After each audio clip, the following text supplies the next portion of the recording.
Hello mga mareng, tignan nyo. May tinatapon na dalawang maleta, oh. Ika.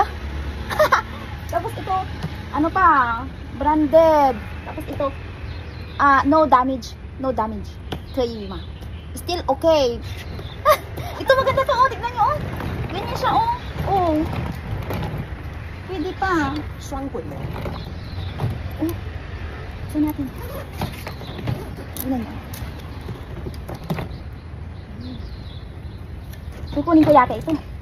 Ang lagyan ko ng ano, abobot. Ito. Mga maring, okay pa, oh. Oh, wala pang sira. Tapos yung gulong niya, oh, okay pa. Ay, kukunin ko ito.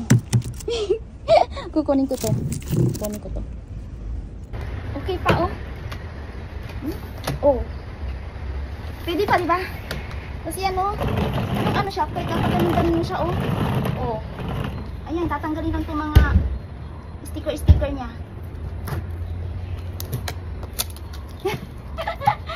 Para may gagamitin ako kapag nagbakasyon ulit ako sa Pinas. O, diba? Maganda rin yung color blue. Maganda rin to, oh.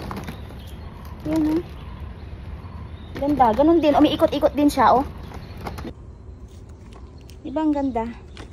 Ang ganda pa. Walang sira. Oh. Marumi lang. Pero ang gusto ko ito. Lilinisan lang.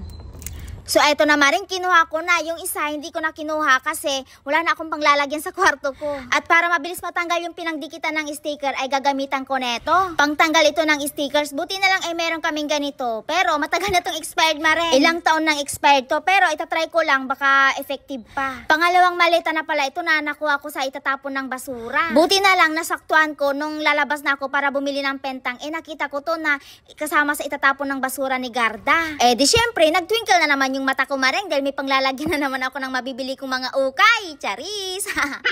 Medyo effective pa naman tong pangtanggal ng pandikit. Kailangan lang ng kuskusin maring para matanggal. At eto na nga yung itsura nung matapos kong malinisan. Mukhang marumi pa maring pero gas-gas na lang yan. Yung mga pinagdikitan ng sticker natanggal ko na, nalinisan ko na. Okay na to, panglagyan ng mga abubot. O siya, bye!